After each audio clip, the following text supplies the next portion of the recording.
The final convoy of U.S. soldiers and equipment has departed from Kasrak Air Base in Syria's northeastern Hasaka governorate, marking the end of all U.S. military deployments in the country. This move comes after years of tensions between the U.S. and Syrian government, which have led to a significant reduction in U.S. presence in the region. The withdrawal of U.S. forces is part of a broader deal brokered by Turkey and Russia, aimed at stabilizing Syria and paving the way for a peaceful resolution to the conflict. The agreement has been met with skepticism by some, who fear it may embolden extremist groups and undermine regional security. Looking ahead, the implications of this move are far-reaching, and observers will be watching closely as the Syrian government consolidates control over its territory and potential power vacuums emerge in the region.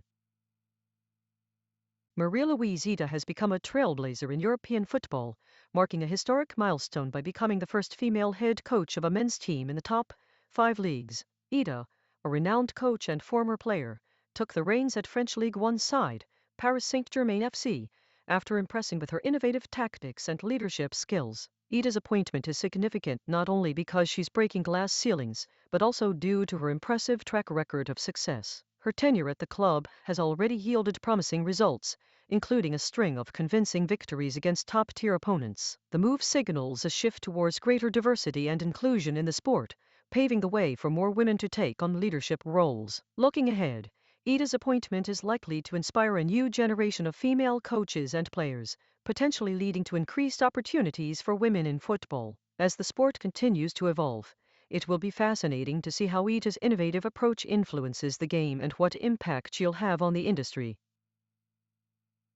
President Donald Trump announced that Israel and Lebanon have agreed on a temporary ceasefire in their ongoing conflict. The deal, brokered by the U.S., aims to reduce violence along the Israeli-Lebanese border, which has seen a surge in recent days. According to sources, the agreement is set to take effect immediately, with both sides committing to hold fire for at least 72 hours. This development comes as a relief to regional powers and diplomats who had been working tirelessly to find a peaceful resolution to the crisis. The ceasefire's success will depend on the ability of both parties to uphold their commitments. Looking ahead, the international community will be watching closely to see if this temporary truce holds, and whether it can pave the way for a more lasting peace agreement between Israel and Lebanon.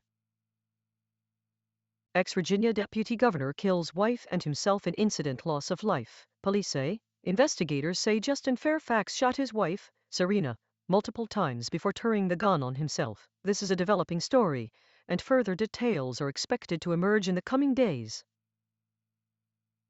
A South African court has sentenced opposition leader Julius Malema to 5 years in prison for firing a gun from his vehicle. The incident occurred in 2019 during a campaign rally in Johannesburg. According to the prosecution, Malema recklessly fired a handgun into the air, putting lives at risk. This conviction marks a significant milestone in the long-standing controversy surrounding Malema's use of firearms during public events. As one of South Africa's most prominent opposition leaders, Malema's actions have sparked intense debate about his role as a public figure. Looking ahead, it remains to be seen how Malema will appeal this decision and whether it will affect his ability to continue leading the opposition movement.